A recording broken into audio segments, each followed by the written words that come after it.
On s'intéresse ici donc aux différentes lois de base de l'électricité, loi des mailles, loi des nœuds.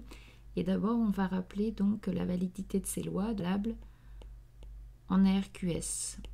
Donc l'ARQS, approximation des régimes quasi-stationnaires. L'idée, c'est que sur la taille de mon circuit, ça c'est le circuit, sur la taille de mon circuit, donc que globalement je vais appeler grand D, il faut que je puisse négliger le temps de propagation, la durée de propagation, donc on va noter delta T, indice P, donc c'est la durée de propagation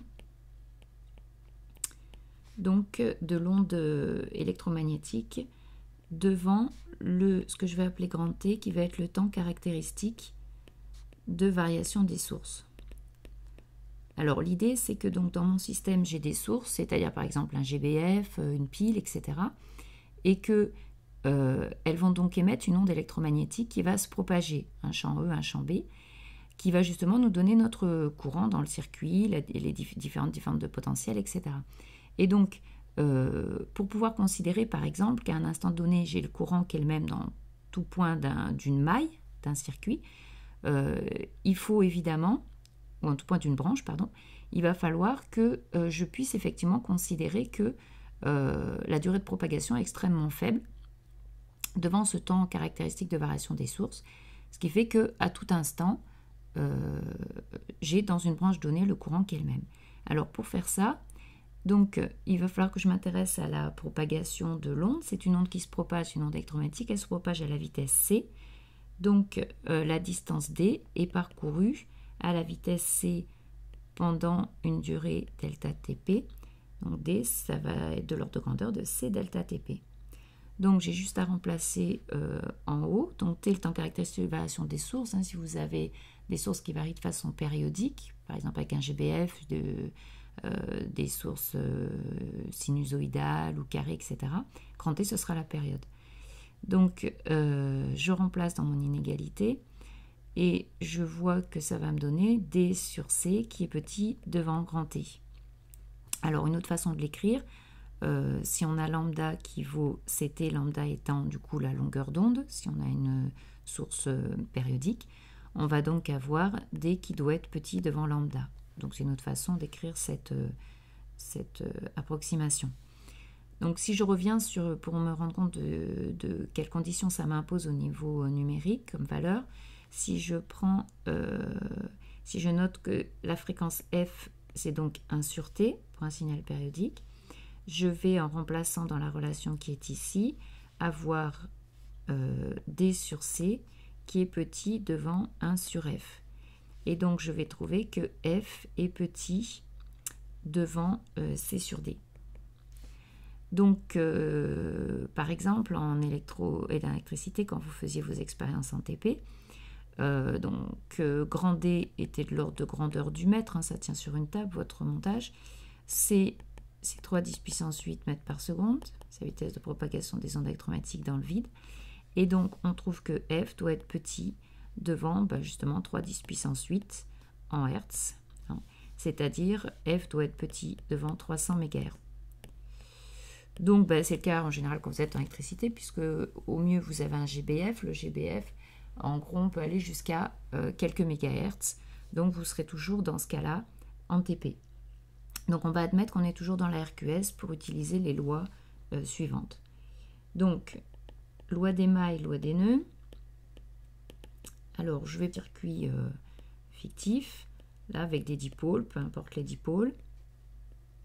Déjà pour rappeler les ions. Donc voilà, et puis je remets un dipôle ici. Voilà. Donc j'ai 2 points ici qui sont des nœuds, c'est-à-dire c'est donc des voies où il y a plusieurs fils qui arrivent. Donc N et M sont des nœuds, j'ai ici 2 nœuds. Une branche, c'est une partie ici, donc par exemple ici j'ai une branche, hein, qui serait cette partie-là, dans laquelle effectivement on ne rencontre aucun nœud, c'est une partie en fait qui est entre 2 nœuds. Et donc on rencontre différents dipôles en la suivant. Ici j'ai une deuxième branche, et ici une troisième branche. Voilà. Donc maintenant une maille, ça va être constitué de plusieurs branches qui font quand on les parcourt, donc ils doivent faire un circuit fermé. Donc ici, par exemple, j'ai une maille qui est là, hein, dans cette partie-là, voilà. J'ai une autre maille qui est ici. Et éventuellement, je peux définir la grande maille qui serait, donc qui ferait tout le tour ici, celle-là. Donc une maille, quand on va vouloir écrire la loi des mailles, il faut l'orienter hein, pour pouvoir exprimer cette loi.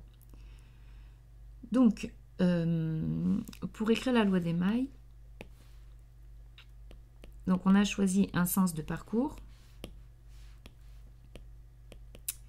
et on ajoute toutes les tensions rencontrées donc, dans ce sens de parcours, hein, donc des tensions orientées, et il faut que la somme de toutes ces tensions fasse 0 dans le sens de parcours. Donc voilà la loi, alors on va la voir juste après sur un exemple. On a aussi donc la loi des nœuds, qui s'écrit donc, évidemment en un nœud, par exemple le point N là-bas. Et on va écrire que le sens, la somme de tous les courants qui arrivent au nœud est égale à 0. Donc c'est une somme algébrique hein, de nouveau, c'est-à-dire que tous les courants donc, doivent être orientés dans le même sens. Donc IK arrivant par exemple au nœud, ou alors tous ceux qui partent, hein, il faut choisir un sens. Donc par exemple arrivant au nœud, la somme doit être nulle. Donc si vous avez des courants qui sont dans les différents sens, bah, il faut que vous regardiez à chaque fois le courant qui arrive vers le nœud. Donc on tient compte on met éventuellement un signe si ce n'est pas le courant qui est défini. Alors justement, on va prendre un exemple pour appliquer ces lois. Donc on va prendre alors au hasard, j'ai mis une résistance, un générateur idéal de tension. On a mis ici une bobine d'inductance grande L. Et puis, donc, puisque je voulais des nœuds, on a mis une deuxième partie avec une deuxième maille, donc avec une résistance R' et un condensateur C. Voilà. Donc, deux nœuds, N et M. Alors évidemment, on va définir donc les différents courants. Donc ici, on va définir un courant I dans cette première branche. Donc il y a autant de courants à définir que de branches qu'on a dans le circuit. Donc là, si je mets I, là je vais avoir I' par exemple, et là je vais appeler ça IL, un courant dans la bobine. Donc j'ai 3 courants dans mon circuit. Quand je vais écrire la loi des nœuds, donc je vais l'écrire par exemple en N. Si je l'écris en M, je vais trouver exactement le même résultat, hein, donc ça ne sert à rien. Donc loi des nœuds en N. Je vois qu'il y a 3 courants, donc il y a forcément 3 courants qui vont intervenir. Il y a 3 branches, hein, 3 courants. Donc moi j'ai dit que j'allais calculer la somme des courants qui arrivent au nœud. Donc le petit i, si je le réécris ici, alors je rappelle bien sûr que dans une branche donnée, le courant est le même en tout point de la branche. C'est justement dû à ce qu'on a vu tout à l'heure, l'approximation des régimes quasi-stationnaires. Donc les courants qui arrivent au nœud, il y a I. Après j'ai I', il s'en va en fait. Donc le courant qui arrive dans cette branche, dans la branche de droite, vers le nœud, c'est moins I'. Et puis IL, il s'en va aussi du nœud, donc en fait le courant qui dans cette branche va vers le nœud, c'est moins IL. Donc voilà comment s'écrirait ici simplement la loi des nœuds.